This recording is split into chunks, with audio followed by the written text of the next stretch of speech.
नमस्कार दोस्तों, OCN network में आपका स्वागत है। मैं हूं ओमकार चौधरी। जम्मू कश्मीर विधानसभा का विशेष सत्र बुलाया गया है। उसमें उप मुख्यमंत्री ने पहलगाम में जो कुछ क्रूरता हुई है, बर्बरता हुई है, जेनोसाइड हुआ है, उसके खिलाफ जो है वो निंदा प्रस्ताव रखा, जो विधानसभा ने पारित कर दिया है। ये भी अपने आप में मैं कहूँगा कि एक सही दिशा में छोटा-सा कदम है। पूरा जम्मू कश्मीर जो वहाँ के लोग चुन कर के आए हैं विधानसभा में, उनकी तरफ से एक निंदा प्रस्ताव पारित करना और उनके पीछे जो भी हैं, उनका तो इलाज प्रधानमंत्री नरेंद्र मोदी और हमारे देश की सेनाएँ करेंगी। लेकिन जो कवर फायर देने वाले लोग होते हैं, उनको हतोत्साहित करना ज़रूरी है। पूरा देश दम साधे हुए है, उस घड़ी की प्रतीक्षा कर रहा है, जब वो जवाब दिया जाएगा जिसका संकेत प्रधानमंत्री नरेंद्र मोदी ने अ, सबसे पहले बिहार की सभा में दिया और फिर मन की बात में भी उसको दोहराया और ये कहा कि जो भी पीड़ित हैं, उनको न्याय मिलेगा और न्याय मिल कर के रहेगा। जो हमारी सरकार है, वो तो करेगी, वो तो जवाब देगी। उसने जवाब देने शुरू कर भी दिए हैं। 5 बड़े प्रतिबंध ऑलरेडी आयद कर किए जा चुके हैं पाकिस्तान के ऊपर और उससे जो बिलबिलाहट है उनकी, वो देखने को मिल रही है। एक बात कही जाती है कि साहब आप प्रहार करें, आप किसी को सबक सिखाएँ, वो ठीक है। लेकिन सामने वाले को जब ये पता लग जाए कि सबक सिखाया जाने वाला है, वो जो पीरियड है, वो जो इंतज़ार कर रहा है, वो भी एक बड़ी सज़ा होती है, मानसिक यंत्रणा। आज पूरा पाकिस्तान उससे गुज़रते हुए हम देख रहे हैं। जहाँ भी पाकिस्तानी हमारे देश में थे, उनको कहा गया कि आप 48 घंटे के भीतर भारत छोड़ दीजिए, वापस जाइए। इसके अलावा जो है वहाँ पर हम नई-नई खबरें निकल कर के आ रही हैं। सेना के जो बड़े अधिकारी हैं, वो अपनी फैमिलीज़ को सुरक्षित जगह भेज रहे हैं, दूसरे देशों में भेज रहे हैं। यहाँ तक कि मंत्रियों के बच्चे भी परिवार भी विदेश भेजे जा रहे हैं। कई जो इनके कमांड हैं वहाँ से सेना के द्वारा ही, सेना के अधिकारियों के द्वारा ही रेजिग्नेशन की बातें सामने आ रही हैं, सैकड़ों फौज छोड़ रहे हैं। ये जो दहशत है, ये अपनी जगह है। जो जवाब दिया जाएगा भारत की तरफ से, वो भी केवल भारत और पाकिस्तान नहीं, पूरी दुनिया देखेगी इस बार। ऐसे संकेत मिल रहे हैं। लेकिन आज हम बात इससे आगे की करने वाले हैं और बात एक ऐसी शख्सियत से कर रहे हैं, जो प्राउड सनातनी हैं और जो एक बुलंद आवाज़ हैं, जो तन करके इन लोगों की ज़हनियत के खिलाफ मुहिम छेड़ रही हैं, तन करके खड़ी हुई हैं। नाज़िया इलाही खान मेरे साथ जुड़ रही हैं, पहली बार मेरे चैनल पर। अ, तो मैं उनका स्वागत और अभिनंदन करता हूँ और सभी दर्शकों की तरफ से भी आपका बहुत-बहुत इस्तकबाल, बहुत-बहुत अभिनंदन नाज़िया जी। ओमकार अंकल, जय जय श्री राम, हर हर Mahadev. Thank you so much. ये मेरे लिए बहुत ऑनर की बात है कि मुझे आपके साथ कन्फ्रंटेशन और डिस्कशन का मौका मिला है, और वो भी कश्मीर के मुद्दे पर और पाकिस्तान के लिए डिस्कशन करने के लिए। It's an honour for me. Thank you so much. Nazia ji, सबको पता है कि समस्या एक्चुअल में क्या है और हमें ये भी पता है कि इस समस्या की जड़ क्या है और कहाँ है। ये भी हम जानते हैं कि इसकी जड़ कहाँ है। उन जड़ों पर प्रहार करने की ज़रूरत नहीं है क्या? ये जो मदरसे हैं, जहाँ से जिहादी ब्रिगेड तैयार की जाती है, बचपन से ही उनकी नसों में, उनकी सोच में एक ज़हर भर दिया जाता है। क्यों नहीं उन पर प्रहार किया जा रहा है? क्या ज़रूरत है अब हिचकने की? मैं तो कहूँगा कि हमारे यहाँ ही देवबंद से लेकर के और हज़ारों मदरसे अलग-अलग राज्यों में हैं। अगर ये सरकार नहीं कर सकती है, तो फिर कोई भी नहीं कर पाएगा। ओमकार जी, बहुत क्रिस्टल क्लियर बात करना चाहिए हम सबको। और जब से पहलगाम वाला हादसा हुआ, कहीं न कहीं मीडिया के द्वारा, पत्रकारों के द्वारा, प्रिंट मीडिया के द्वारा एक नीपा-पोती का काम स्टार्ट होने लगा। Terror attack, terror attack, terror attack. सच बोलने में पता नहीं कौन-सा डर था, सच बोलने में पता नहीं कौन-सी हिचकिचाहट थी। टेरर अटैक नहीं था, वो हिंदुओं का जेनोसाइड था। वही यस, जेनोसाइड था जो मोपला में हुआ था, जो मालाबार में हुआ था, जो 1989 से 1991 तक जम्मू कश्मीर में कश्मीरी पंडितों का हुआ था, जो हालिया में मुर्शिदाबाद, मालदा में हुआ, जो पंचायत इलेक्शन के दौरान पूरे पश्चिम बंगाल में हुआ, जो शेख शाहजहां के द्वारा संदेश खाली में हुआ, उसके बाद बॉम्बे में बॉम्ब ब्लास्ट हमेशा होता रहा जब कांग्रेस की सरकार हुआ करती थी। कर्नाटका, केरला, वायनाड, दिल्ली, तो हमने हिंदुओं का नरसंहार और जेनोसाइड को हमेशा टेरर अटैक पहले कहा और उसके बाद फिर अपने डिबेट के माध्यम से लफ्जों का हेर-फेर और लफ्जों के शब्दों के खेल के साथ ये कह डाला कि आतंकवाद का तो कोई धर्म होता ही नहीं है। एग्जैक्टली आतंकवाद का कोई धर्म नहीं होता है, अब तो मैंने भी मान लिया, क्योंकि आतंकवाद का मजहब होता है। ये लाइलाहा वाले ही जो होते हैं, वही पढ़ लेते हैं, तो वो जस्टिस निसार बन जाते हैं कि 3 तलाक हम बैन नहीं करेंगे, इस्लाम पहले है।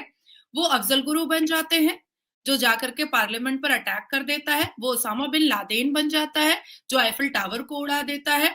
तो मुसलमानों ने हमेशा से, ये शांतिपूर्ण समुदाय ने हमेशा से समझाया कि वो किन लोगों के प्रति अट्रैक्ट होते हैं। ये जो वासुदेव कुटुंबकम का जो एक तावीज पहन करके जो हिंदू चलते हैं, भाईचारगी का जो एक तस्बीदाना पढ़ते हुए जो आगे बढ़ते हैं, क्या अब भी वक्त नहीं आया है कि सतर्क होने की जरूरत है और सत्य का सामना करके प्रखर हो करके अपनी बातों को रखने की जरूरत है। मुझे बहुत खुशी हुई कि पहलगांव के इस हिंदू जेनोसाइड वाले पूरे एपिसोड के बाद एक 8 साल का बच्चा कैमरा के सामने आता है और वो हजारों कैमरा के सामने सच बोल देता है कि मेरे पापा से पूछा गया कि तुम हिंदू हो, कलमा पढ़ाया गया और उसके बाद फिर उनको शूट कर दिया गया। ये इतना सा सच ना प्रिंट मीडिया बोल पा रहा था, ना इलेक्ट्रॉनिक मीडिया बोल पा रहा था, ना मीडिया के प्लेटफॉर्म वाले बोल पा रहे थे। टेरर अटैक के पर्दे के पीछे सच को छुपाने की कोशिश एक बार फिर से हो रही थी। पर उस 8 साल के बच्चे ने अपने पिता को खोया था और बच्चा जो होता है, वो तो भगवान का रूप होता है। वो सच बता दिया, बिल्कुल प्रखर होकर के बता दिया। देखिए अंकल, मुझे ऐसा लगता है कि अब वक्त आया है कि मुस्लिम पर्सनल लॉ बोर्ड को बंद किया जाए, क्योंकि पर्सनल लॉ बोर्ड मुसलमानों का अगर चलेगा तो फिर संपूर्ण भारत सनातन लॉ बोर्ड भी बनाओ। देवबंद बंद करो, क्योंकि 2024 के मार्च में ही हमने सुना था गजवाए हिंद का मेल आया था। गजवाए हिंद का मेल आने पर दोनों मदनी चाचा भतीजा मेल का रिप्लाई देते हैं। अरे आपने पुलिस को इन्फॉर्म क्यों नहीं किया? आप जिसने मेल करके आपसे पूछा कि भारत में गजवाए हिंद कैसे किया जा सकता है या कब होगा, आपने उसको रिप्लाई देना सही समझा, पर आपने पुलिस को आपने बताना सही नहीं समझा, आपने अरेस्ट करवाना सही नहीं समझा। ये एक ऐसी धरती बन चुकी है जिसमें एक ऐसा व्यक्ति नेता बन के बैठा है जो कभी तस्लीमा नसरीन के की साड़ियां खोला करता था, ब्लाउज फाड़ा करता था, माँ बहन की गंदी गंदी गालियां यति नरसिंहा नंद को रोड पर दिया करता था। उसके बाद फिर आप सोचिए कि कासिम रिजवी जो 1946 में अपनी अपनी पार्टी मुस्लिम लीग के को मदद करने के लिए, पाकिस्तान बनवाने के लिए बनाया था, उसकी पार्टी चला रहा है ऑल इंडिया लगा करके। और वक्फ बोर्ड संशोधन बिल 2025 के कंधे पर बंदूक रख करके कहता है कि भारत देश में करबला का मैदान बनाएंगे, सिविल वॉर करवाएंगे, शाहीन बाग बनाएंगे। क्या देवबंद को बंद करने की जरूरत हमारे हमारे केंद्र की सरकार को समझ नहीं आ रही है? एक खास मखसूस लॉ बोर्ड क्यों चलेगा? मैं जस्टिस खन्ना से भी मुखातिब होकर के पूछना चाहती हूँ कि क्या उन्होंने वक्फ बोर्ड के एक्ट को अपने एलएलबी के सिलेबस की किताब में पढ़ा है क्या? क्योंकि मैंने तो नहीं पढ़ा। 1954 से लेकर के 2025 तक किसी भी एलएलबी के स्टूडेंट ने वक्फ बोर्ड एक्ट को नहीं पढ़ा है। मुस्लिम पर्सनल लॉ बोर्ड को भी किसी भी एलएलबी का स्टूडेंट पढ़ता नहीं है, तो आखिर क्या बात है कि जब हम 3 तलाक का मामला लेकर के जब 1984 से 2017 तक की मुसलमान बेटियां जंग लड़ती हैं, तो सर्वोच्च न्यायपालिका बहुत खुश होता है शरिया के को डिस्कस करने में, कुरान को डिस्कस करने में। ये कैसी बात है? ये कैसे हम सह सकते हैं कि हम अपनी एसएलपी तैयार करते हैं संविधान के बैरिकेड के अंदर और सामने वाला बिल्कुल सडनली आता है और कहता है कि नहीं शरिया ये बोल रहा है, मैं जिन्ना की का डिस्कशन ही क्यों करूं? न्यायपालिका के अंदर जिसको न्याय की मंदिर कहा जाता है, मैं उसमें जिन्ना के लिखे हुए शरिया को डिस्कशन ही क्यों करूं? और अलाउ ही क्यों करते हैं चीफ जस्टिस या सुप्रीम कोर्ट में बैठे हुए काले कोट और संविधान को हाथ में लेकर के अलाउ कैसे कर देते हैं आप कि मुस्लिम पर्सनल लॉ बोर्ड अपनी बातें रखे शरिया वाली? आप अलाउ कैसे करते हैं? तो मुझे लगता है अंकल कि this is the high time कि आप सिर्फ सच बोलते हैं। बहुत हो गया नीपा पोती, बहुत हो गया पर्दे के पीछे छुपना, बहुत हो गया डरना और बहुत हो गया कि ब्लैस्फेमी की सजा मिल जाएगी, बहुत हो गया कि हमें काट दिया जाएगा। That's it, it's all right. आप डरते रहेंगे, लोग आपको डराते रहेंगे, आप भय खाते रहेंगे, मुसलमान आपको भय में रखते रहेंगे, आप अपनी आवाज बंद करते रहेंगे, वो आपको बंद करवाते रहेंगे, ये कह करके कि वो शांतिपूर्ण समुदाय है। अब अगर इसको डिस्कस करते हैं अंकल, कैसा होता है शांतिपूर्ण समुदाय? अफजल गुरु जैसा होता है? बुरहान वानी जैसा होता है? कैसा होता होगा? यासीन मलिक जैसा होता होगा? कैसा होता होगा? याकूब मेमन जैसा होता होगा? कैसा होता होगा कि उसामा बिन लादेन को अमेरिका पानी में डुबा करके मार देता है और उसके जनाजे की नमाज कश्मीर में होती है? शांतिपूर्ण समुदाय की परिभाषा क्या है अंकल? शांतिपूर्ण समुदाय को अगर भारत की बेटियां कभी डिस्कस करें इंटरनेशनल प्लेटफॉर्म पर, तो वो कैसे डिस्कस कर पाएंगी? कैसे डिस्कस कर पाएंगी? क्या ऐसे डिस्कस कर पाएंगी कि जैश ए मोहम्मद शांतिपूर्ण चलाते हैं, मोहम्मद सल्लल्लाहु अलैहि वसल्लम की सेना, लश्कर तैयबा, तैयब कलमा तैयब के अंदर चलने वाली लश्कर, हिफाजतुल इस्लाम, इस्लाम की हिफाजत करने वाला बांग्लादेश की हिंदू हरकतुल इस्लाम, इस्लाम की हरकतों पर चलने वाला शांतिपूर्ण समुदाय मुसलमान हिंदू देवी देवताओं की प्रतिमा को तोड़ता फोड़ता है। कैसा होता होगा शांतिपूर्ण समुदाय? जमाते इस्लामी, इस्लाम की जमात को बना करके इस्लाम का परचम लहराने वाला करता क्या है? क्या इंटरनेशनल प्लेटफॉर्म पर हम भारत की राष्ट्रवाद और संवैधानिक बेटियां शांतिपूर्ण समुदाय को ऐसे ही एक्सप्लेन करेंगे जिंदगी भर? क्या अब वक्त नहीं आया है कि केंद्र की सरकार को यह समझना चाहिए कि तोड़ो मदरसे, बनाओ स्कूल, बंद करो all India Muslim personal law board और कहो कि चलना है तो संविधान से चलना है, नहीं तो निकल जाइए यहां से। अब तो प्रखर होना पड़ेगा क्योंकि ये टेरर अटैक नहीं था, ये हिंदुओं का नरसंहार था।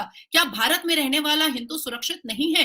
नहीं, नहीं है, एक्चुअली में नहीं है, एक्चुअली में नहीं है। इस बात को एक्सेप्ट करने में प्रॉब्लम कहां पर आ रहा है? कहां पर प्रॉब्लम? और जिसको प्रॉब्लम आ रहा है वो चूड़ियां पहन ले, वो चूड़ियां पहन ले, क्योंकि हम वो राष्ट्रवाद बेटियां हैं भारत की जो चूड़ी उतार करके रुद्राक्ष पहन चुके हैं, क्योंकि अब समझ में आ चुका है कि लड़ेंगे नहीं तो मर जाएंगे, बोलेंगे नहीं तो गला घोट दिया जाएगा। और अपनी हरकतों से अगर अपनी तकलीफ को और अपनी जान को बचाने के लिए संविधान का सहारा नहीं लेंगे तो किसी कोने में ऐसा फेंक दिया जाएगा मानो जैसे बच्चा पैदा करने की मशीन बना दी जाएगी इस्लाम के जस्टिफिकेशन पर। आपने बहुत ही महत्वपूर्ण बिंदु रखे हैं। मैं 3 स्टेट का नाम लेता हूँ, उत्तर प्रदेश, असम और आधा अभी उत्तराखंड गिन लेते हैं, 2.5 स्टेट का नाम लेते हैं, जहाँ पर जड़ों पर प्रहार हो रहा है और उस दिशा में सरकारें बढ़ती हुई दिखाई दे रही हैं। मैं ये नहीं कह रहा हूँ कि पूरी तरीके से जड़ों को उखाड़ करके सूखने के लिए उल्टा करके रख दिया गया है और वहाँ नमी नहीं है।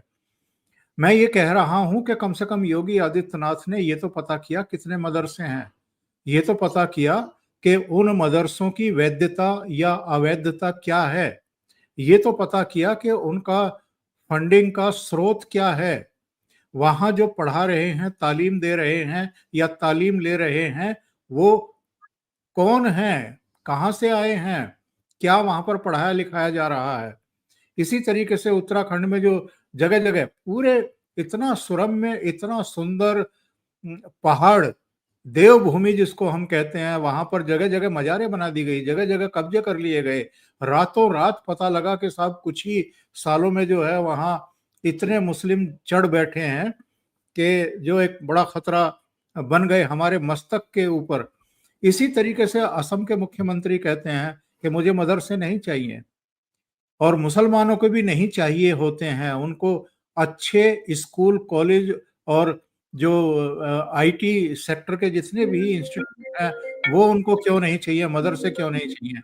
और उन्होंने भी एक बड़ा मुहिम शुरू किया है। और देखिए, इसको संयोग कह लीजिए या कुछ भी कह लीजिए, इन 2.5 प्रदेशों में हिम्मत नहीं पड़ रही है किसी की कि वो सड़कों पर उतर सकें, किसी तरह की हिंसा कर सकें, आगजनी कर सकें।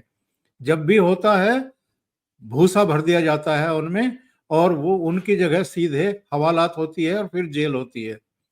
तो ये जो इच्छा शक्ति इन 2-2.5 प्रदेशों में दिखाई दे रही है, बाकी प्रदेशों में ये क्यों नहीं हो सकता है? सबसे पहले मैं इस्लाम के डीप डाउन जाना चाहूँगी कि मदरसा कितना इम्पोर्टेंट है इस्लाम में और मज़ारें कितनी महत्वपूर्ण हैं और वैल्यूएबल हैं और सुन्नत रसूल में आती हैं कि नहीं आती हैं। सबसे पहले ये डिस्कस करते हैं ताकि व्यूअर्स को समझ में आए। हमारे अल कुरान की कई आयतें हैं जो इस बात की गवाही देते हैं और इस बात की को वाज़ाह करते हैं। इवन प्रॉफिट मोहम्मद सल्लल्लाहु अलैहि वसल्लम बी पीस अपॉन हिम के स्टेटमेंट के साथ कि अल्लाह सुब्हान ने अबू मरतहद अपने फरिश्ते को भेजा था प्रॉफिट मोहम्मद के पास और कहा था कि सिर्फ सजदा और दुआएं मांगना या मन्नतें मांगना अल्लाह के सामने ही हो सकता है, जो मोमिन और मोमिनात हैं और जो अशरफुल मखलूकात हैं। इसके अलावा किसी भी जीवित इंसान जिसको अल्लाह ने बनाया है और फिर उसका मकबरा बना करके उसको पूजा जा रहा है या उसका उसका उस पर सजदा किया जा रहा है या उस पर मन्नत के धागे बांधे जा रहे हैं, ये अल्लाह सुब्हान को कभी भी मंजूर नहीं होगा, क्योंकि सजदा सिर्फ अल्लाह सुब्हान पर जायज है। और अल कुरान इस बात की वाज़ाह करता है कि अल्लाह सुब्हान ने प्रॉफिट मोहम्मद पर भी सजदा वाजिब नहीं किया, जिसको आका कहते हैं मुसलमान, उन पर भी सजदा वाजिब नहीं हुआ। अब बात आती है कि जब अल्लाह सुब्हान खुद अबू मरतहद फरिश्ते को भेज करके प्रॉफिट मोहम्मद को ये मैसेज दे रहे हैं कि या तो मोमिन को समझा दो मोमिनों को, और या तो फिर पक्के कब्रिस्तान और पक्की मज़ारें तोड़ डालो। तो फिर प्रॉब्लम कहां पर है? केंद्र की सरकार 28 राज्यों के मज़ारों पर हथौड़ा चला क्यों नहीं रही है? और उसके बाद अगर शांतिपूर्ण समुदाय अशांति फैलाने के लिए बाहर निकलता है, तो हम जैसे वकील हैं ना।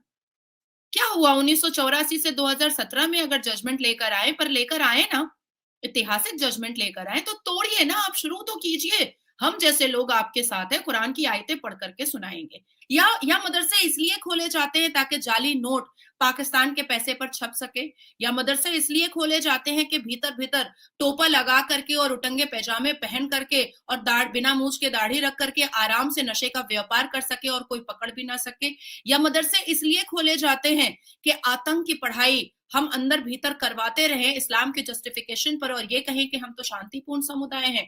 या मदरसे इसलिए खोले जाते हैं कि पाकिस्तान से आए हुए जाकिर नायक की स्पीच, तारिक जमील की स्पीच, तारिक मसूद की स्पीच आराम से मदरसे का नाम लेकर के और एक रिलीजन सेंटिमेंट दिखा करके आप बच्चों को तैयार करें कि गोलियां कैसे चलाई जाती हैं, हिंदुओं से नफरत कैसे किया जाता है, हिंदुओं को बुत परस्त कैसे बोला जाता है, और ईद और दिवाली पर कैसे आक्रमण किया जाता है, शोभा यात्रा पर कैसे पत्थरबाजी की जाती है। और अगर हिंदू अपनी मंदिर वापस लेने के लिए पांच डिकेट कानूनी लड़ाई लड़े और उसके बाद जब वो मिले तो फिर कैसे चप्पल और पत्थर लेकर के मस्जिद अल्लाह का घर बचाया जाता है, क्या इसलिए खोला गया है? तो बहुत सारे क्वेश्चंस है मेरे, जो सिर्फ यहाँ पर इस प्लेटफॉर्म पर नहीं है, बल्कि ये मामला अगर सर्वोच्च न्यायपालिका जाएगा तो मैं इतनी हिम्मत रखती हूँ कि मैं चीफ जस्टिस ऑफ भारत से भी पूछ सकती हूँ कि आखिर इन एक्सक्यूज में से कौन सा करेक्ट है और कहां पर मैं गलत हूँ, ये बताना बहुत जरूरी है।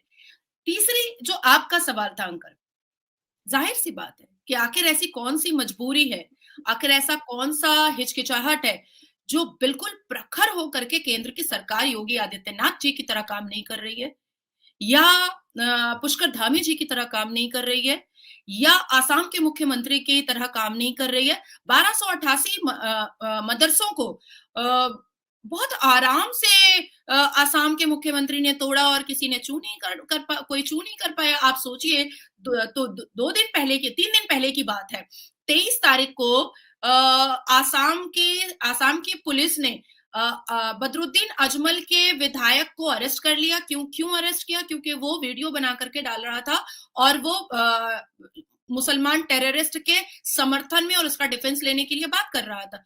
तो विद इन 35 मिनट्स अरेस्ट हो गया। वो वीडियो वायरल हुआ और 35 मिनट्स के अंदर वो अरेस्ट हो गया। तो आखिर ऐसी कौन सी मजबूरी है कि केंद्र की सरकार, जिसके पास इतनी पावर है, जिसके पास इस देश के तकरीबन 130 करोड़ लोगों का समर्थन है, वो प्रखर होकर के काम क्यों नहीं कर पा रही है? मुझे लगता है सबसे पहले तो राष्ट्रपति शासन पश्चिम बंगाल में लगाना चाहिए, क्योंकि पश्चिम बंगाल तो एलानिया तौर पर वहां के राज्य सरकार के सबसे महत्वपूर्ण जो मंत्री हैं फरहाद हकीम के द्वारा ये कहा जा चुका है कि वो मिनी पाकिस्तान बन चुका है। वहां के मुसलमान विधायक खुले लफ्जों में कहते हैं कि उनके लिए पहले इस्लाम है, बाद में संविधान है। वहां के विधायक खुले लफ्जों में कहते हैं कि जहां पर 80% मुस्लिम है और 20% हिंदू है, गंगोत्री नदी में डुबा डुबा करके मारेंगे। पश्चिम बंगाल अभी के विधायक झारखंड के मंत्री ने कह दिया जी कि कुरान तो हमारे दिल में है और संविधान हमारे हाथ में है।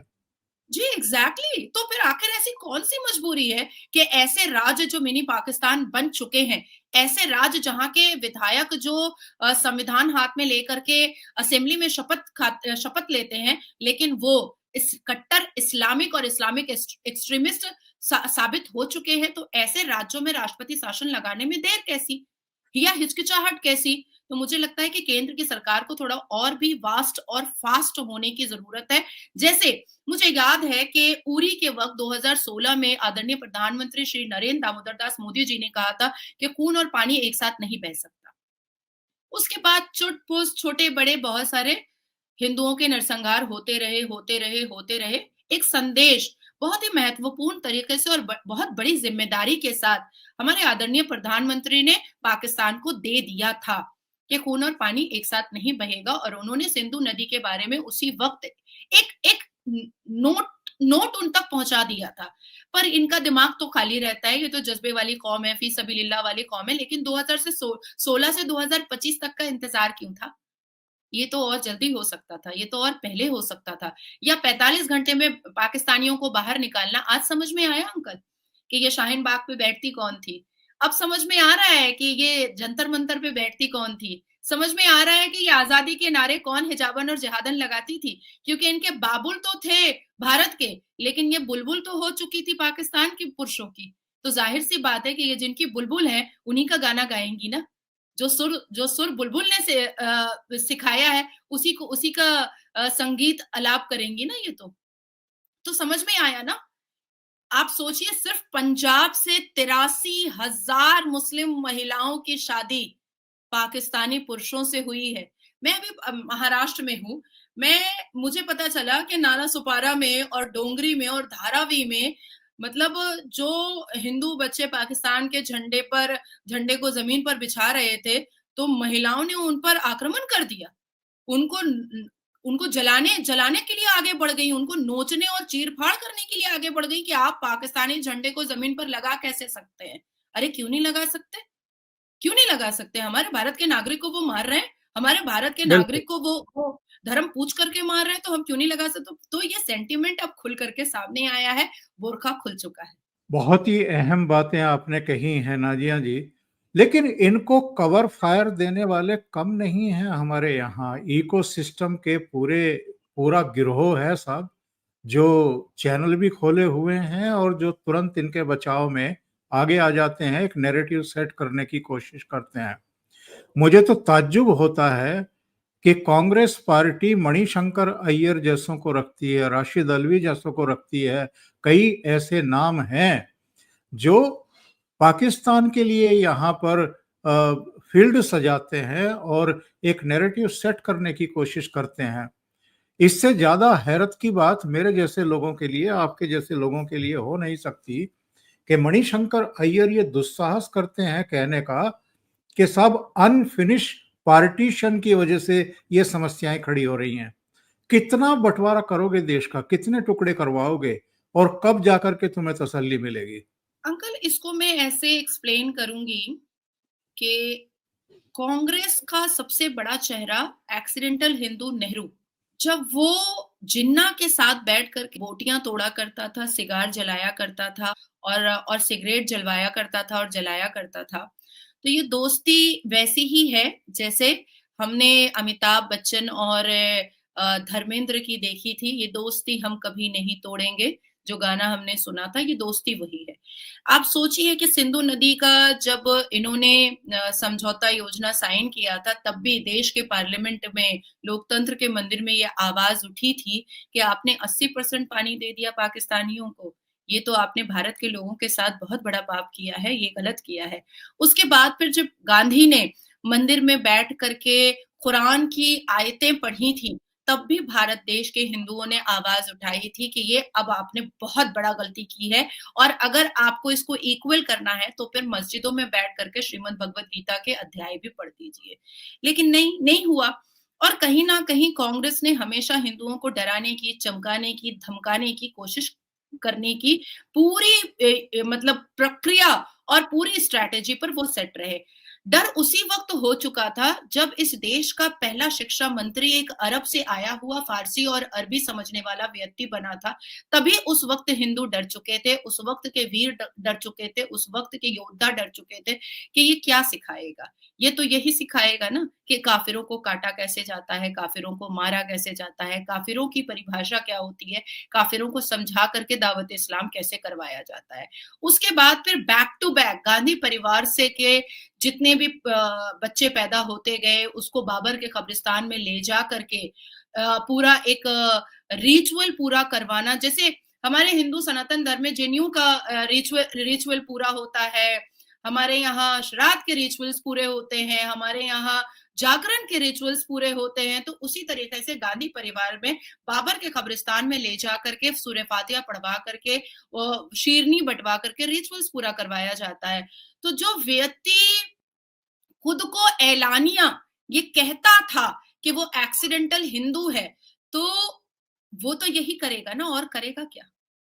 वो तो यही करेगा और करना ही क्या था? लेकिन अब धीरे-धीरे जिस हिसाब से वोकल वॉइस सामने आ रही है, अब धीरे-धीरे जिस हिसाब से राष्ट्रवाद लोग अपनी ज़ुबान को खोलने की कोशिश कर रहे हैं, अब धीरे-धीरे जैसे-जैसे काउंटर रिप्लाई ऐसे-ऐसे पाकिस्तानी मुखबिर और पाकिस्तानी स्लीपर सेल और पाकिस्तान के पैसे और चाइना के पैसे पर लोग जो एक सोशल प्लेटफ़ॉर्म बना करके भारत की सरकार को गालियाँ परोसते हैं या राष्ट्रवाद लोगों को गालियाँ परोसते हैं, उनको एटलीस्ट काउंटर तो मिलता है। एटलीस्ट काउंटर मिलता है जो 2014 से पहले हमारी फ्रीडम ऑफ स्पीच हमारे पास थी ही नहीं, एटलीस्ट वो तो वापस आई। हमें बोलने की आज़ादी, हमें समझने की आज़ादी, हमें कहने की आज़ादी तो कम से कम थोड़ी बहुत मिली है। ऐसा नहीं है कि नहीं मिली है। तो मुझे ऐसा लगता है कि अब कहीं न कहीं हमारी आँखें पथराई हुई हैं केंद्र की सरकार पर कि अब वो प्रखर होकर के मदरसों को तोड़ेंगे, वो प्रखर होकर के मुस्लिम पर्सनल लॉ बोर्ड को बंद करने की बात कहेंगे, वो प्रखर होकर के देवबंद को बंद करने की बात करेंगे, वो प्रखर होकर के जमायतुल उलमाए हिंद को बंद करने की बात कहेंगे, वो प्रखर होकर के मुस्लिम इत्तेहादुल मुस्लिमीन जैसी पार्टियों को यहाँ से खत्म करने की बात कहेंगे और मदरसों पर और मज़ारों पर हथौड़ा चलाएँगे, जो कुरान भी इस बात की गवाही देता है और जब कुरान इस बात की गवाही दे रहा है कि चला दो हथौड़ा, तो इसमें आपत्ति कहाँ पर है? बहुत सही बात आपने कही है। देखिए, संभल में जब होता है तो हम लोग चिल्लाना शुरू करते हैं, महू में होता है और वो भी किस बात पर? चैंपियंस ट्रॉफी जीती भारत ने और कुछ उत्साही राष्ट्रवादी युवा जो हैं वो तिरंगा हाथ में लेकर के निकलते हैं, तो इनकी शांति में खलल पड़ जाता है। नागपुर में जो कुछ हुआ है, इससे पहले प्रयागराज में सीएए के दौरान, इसके अलावा सूरत में अभी हाल में ही हुआ था, मुंबई में कभी भी सड़कों पर उतर करके हिंसा पर ये उतारू हो जाते हैं। लेकिन मैं ये एक देखता हूँ हमारे यहाँ, ये असदुद्दीन ओवैसी हों, राहुल गांधी हों, अखिलेश यादव हों, ममता बनर्जी हों या लालू की संतानें हों, इनकी जबान बंद हो जाती है जब उस तरह की हिंसा होती है और बेवजह की हिंसा होती है। जी, इस सड़क से शोभा यात्रा क्यों निकल रही है? यहाँ तो मस्जिद है। जैसे वो सड़क भारत की ना होकर के, जैसे सबकी ना होकर के, इन्होंने खुद की बनवाई हुई है और जैसे वो इनका अपना ऐसा इलाका हो गया है कि अगर कोई दूसरा उससे गुजर जाए या शोभा यात्रा निकल जाए, तो वो अपवित्र हो जाएगा।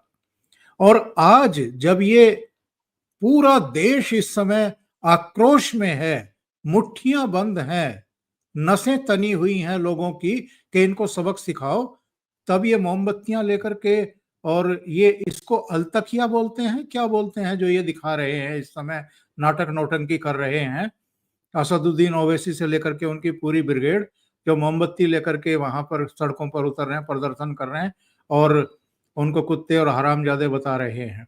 क्या, कैसे इसको आप परिभाषित करेंगी कि बहुत सारे मौकों पर या तो ये आग लगाने का काम करते हैं, उकसाने का काम करते हैं, या चुप्पी साध जाते हैं, और अब ये इतना बड़ा कांड हो गया है, जेनोसाइड हो गया है, पूरा देश उबल रहा है, तो ये दिखाने के लिए सड़कों पर मोमबत्ती लेकर के आ गए हैं। ग्राउंड तो यही तैयार करते हैं इस तरह का। दारुल हर्ब की तैयारी जो है वो स्टार्ट हो चुकी थी ट्रिपल तलाक के जजमेंट के वक्त से ही।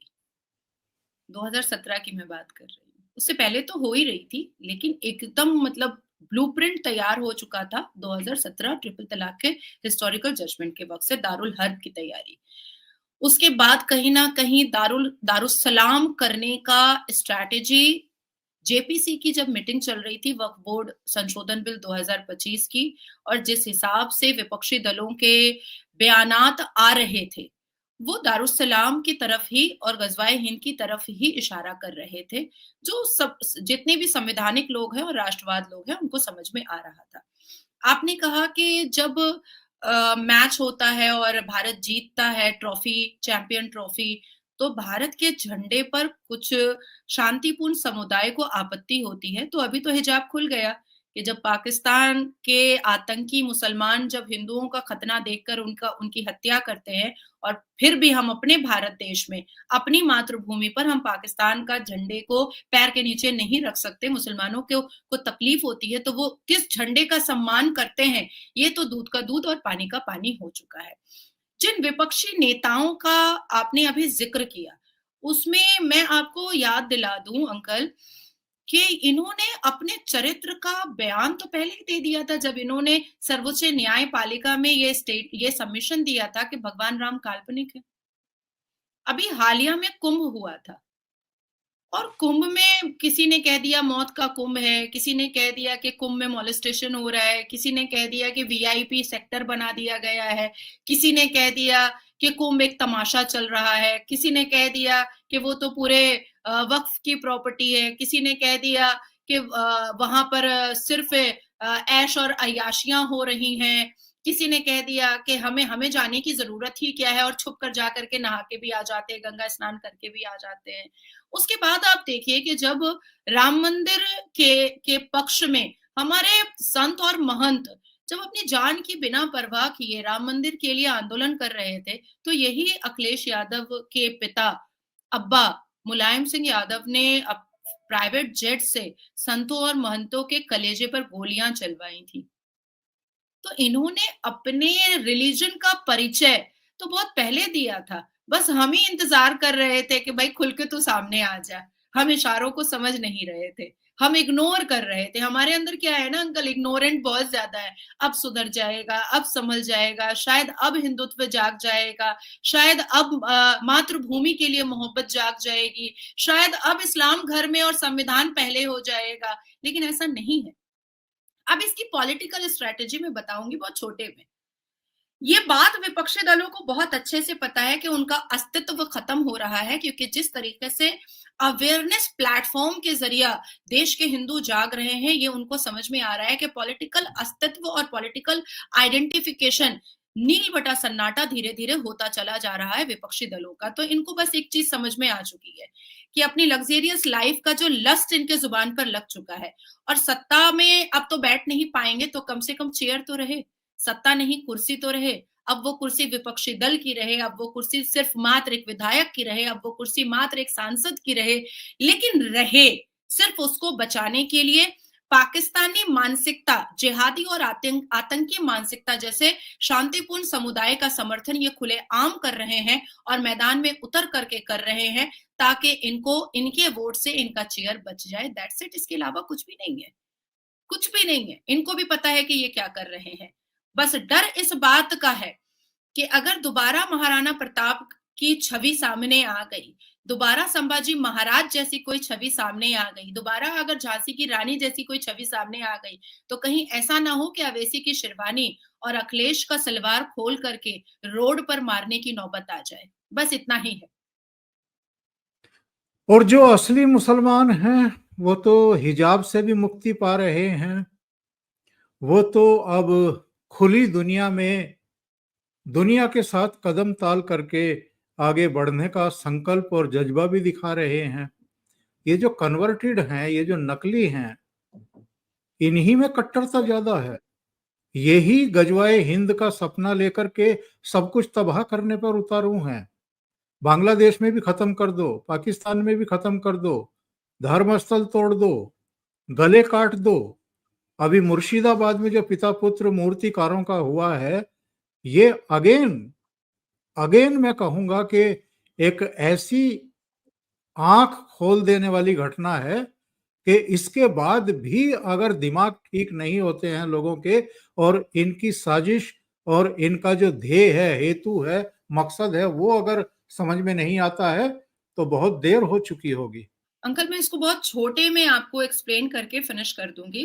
अब वक्त आया है टिट फॉर टैट का। अब वक्त आया है कि देश की सरकार से भारत के नागरिक जो मातृभूमि की को पूजते हैं, वो जनरल आसिम मुनीर का सिर मांगे सीधा सीधा। हमारे भारत में मदरसे के अंदर आतंक सिखाया जाता है, इसको एक्सेप्ट कर ले। और आप 2-4 आतंकियों को मारिएगा, आप 4-5 जिहादियों को मारिएगा, उससे कुछ भी प्रॉब्लम सॉल्व नहीं होने वाला है, नहीं होने वाला है। भारत की सेना बहुत स्ट्रांग है। हम पूरी दुनिया में डिफेंस पे चौथे पोजीशन पर हैं। हमारी इकोनॉमिकल सिस्टम बहुत वास्ट और फास्ट है। हमारी ट्रीटी, हमारे बायलैटरल रिलेशन बहुत अच्छे हैं। जब सऊदी अरब, यूएई पूरा, मोहम्मद बिन सलमान इस बात को ऐलान कर सकते हैं कि मैं इस्लामिक एक्सट्रीमिस्ट को एक्सेप्ट नहीं करूंगा। जब मोहम्मद बिन सलमान मदीना मुनव्वरा और मक्का मुअज्जमा में तवाफ करते हुए मुसलमान जो फिलिस्तीन का झंडा लहरा रहे थे, उनको अरेस्ट करके कोड़े बरसवा सकते हैं, तो असदुद्दीन अवैसी को अरेस्ट करके कोड़े क्यों नहीं बरसाया जा सकता है? जब पूरा यूएई बिल्कुल शांति और अपने आप को इम्प्रूव और रिफॉर्म करने पर आ सकता है, कुरान की 26 आतंकी आयतों को वो म्यूट करवा सकता है, तो फिर हमारे हमारे भारत में किस बात की देरी हो रही है? किस चीज की देरी हो रही है? ईरान में मैं आपको बताऊं कि 81% युवा पॉपुलेशन जो है वो एक्स मुस्लिम बन चुकी है। ईरान की मस्जिदें, आप फर्ज नमाज पढ़ो, ताला लगेगा, आप बाहर निकलो। आप यहाँ पर अड्डाबाजी नहीं कर सकते। आप अबू धाबी, आप दुबई, आप अरब, आप मक्का जाइए, आप रोड पर नमाज नहीं पढ़ सकते हैं, आपके ऊपर पेनल्टी है, आपके ऊपर कोड़े बरसाए जाते हैं। तो फिर ये चीज भारत में क्यों नहीं इम्प्लीमेंट किया जा रहा है? इस पर क्यों नहीं कानून बनाया जा रहा है? इस पर सख्त कानून बना करके आप क्यों नहीं इम्प्लीमेंट करवा रहे हैं? जो रोड पे नमाज पढ़ेगा उसके ऊपर 500 रुपए पेनल्टी और 2 दिन का जेल। आप ये बनाओ ना। आप कोई चीज बनाओगे ही नहीं तो वो इम्प्लीमेंट कभी नहीं हो सकता है। आप बनाएंगे, आप कानून बनाएंगे तो वो धीरे धीरे इम्प्लीमेंट भी हो जाएगा। छाती पीटी जाएगी, मुझे पता है छाती पीटी जाएगी और हमेशा हुआ है, लेकिन कुछ बेहतर करने के लिए बहुत सख्त कदम उठाना पड़ता है और थोड़ा सा खुद को सख्त करना पड़ता है। जब मोहम्मद बिन सलमान खुले अंदाज में 4-4, 5-5 फ्लाइट जो है वो खड़ी कर करके पाकिस्तानी बेहुदे मुसलमानों को भर भर करके वापस भेज सकता है, तो आप क्यों नहीं भेज सकते हो? आप भी भेज सकते हो कि भारत में रहना है तो संविधान मानना है, भारत में रहना है तो यहाँ की संस्कृति मानना है, भारत में रहना है तो यहाँ की सभ्यता मानना है, और अगर आपको गजवाए हिंद का सपना देखना है, देन गो टू पाकिस्तान। चलिए निकल जाइए एकदम, क्योंकि हम बर्दाश्त नहीं करेंगे भाई, हम अपने नागरिक को तकलीफ में नहीं डालेंगे। तो ये जो पाकिस्तान का है, या तो एकदम नेतन्याहू 2.0 बनना पड़ेगा हमारे आदरणीय प्रधानमंत्री को और पूरा तख्ता पलट खत्म कर दीजिए पाकिस्तान को, क्योंकि जब जो कभी था नहीं वो कभी ना हो, तो इसमें आपत्ति कहां पर है? इसमें प्रॉब्लम कहां पर है? हमारे ही दिए हुए भीख पर वो पाकिस्तान बना है और कौन सा तीर मार लिया पाकिस्तान ने? इस्लामिक देश बना करके कोई तीर मारा होता तो समझ में भी आता कि भाई बहुत बड़े बड़े अचीवमेंट है। कोई अचीवमेंट नहीं है, नील बटा सन्नाटा अचीवमेंट है।